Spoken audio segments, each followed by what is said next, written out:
মধ্যপ্রাচ্যের আকাশে আবারও যুদ্ধের আগুন। গভীর রাতে ইসরায়েলকে লক্ষ্য করে দফায় দফায় ক্ষেপণাস্ত্র ছুড়েছে ইরান।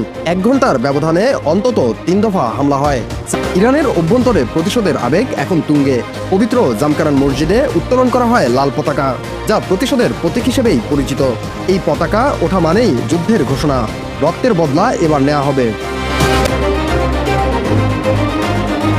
মধ্যপ্রাচ্যে উত্তেজনার আগুন দাউ দাউ করে জ্বলছে। ইরানের সর্বোচ্চ নেতা আয়াতুল্লাহ খামেনির হত্যার প্রতিশোধ নেওয়ার ঘোষণা ঘিরেই এই সংঘাতের বিস্তার। তেহরান স্পষ্ট জানিয়েছে, শুধু ইসরায়েল নয়, মধ্যপ্রাচ্যে থাকা মার্কিন ঘাঁটিগুলোও তাদের লক্ষ্যবস্তু। ইসরায়েলি গণমাধ্যম টাইমস অব ইসরায়েল জানিয়েছে, গভীর রাতে নতুন করে মিসাইল নিক্ষেপ করে তেহরান। দক্ষিণাঞ্চল জুড়ে সতর্কতা সাইরেন বেজে ওঠে। বাসিন্দারা ছুটে যান আশ্রয় কেন্দ্রে। আকাশে ইন্টারসেপ্টর মিসাইলের ঝলকানি, বিস্ফোরণের শব্দ, পুরোটাই যেন এক সিনেমা দৃশ্য। ইসরায়েলের ভেতরেও আঘাত কম আসেনি।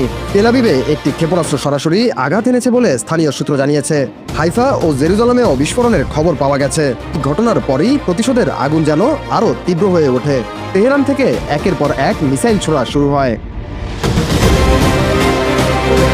আইরেনে কেঁপে উঠেছে তেল আবিব, হাইফা, জেরুজালেম।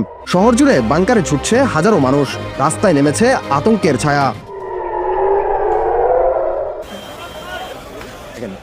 এদিকে ইরানের বিপ্লবী গার্ড বাহিনী দাবি করছে, পারস্য উপসাগরে অবস্থানরত মার্কিন রণতরী ইউএসএস আব্রাহাম লিঙ্কনকে লক্ষ্য করেও হামলা চালানো হয়। ইসরায়েলি প্রতিরক্ষা বাহিনী আইডিএফ আকাশ প্রতিরক্ষা ব্যবস্থা সক্রিয় রাখলেও সব ক্ষেপণাস্ত্র প্রতিহত করা গেছে কিনা তা নিশ্চিত করা যায়নি।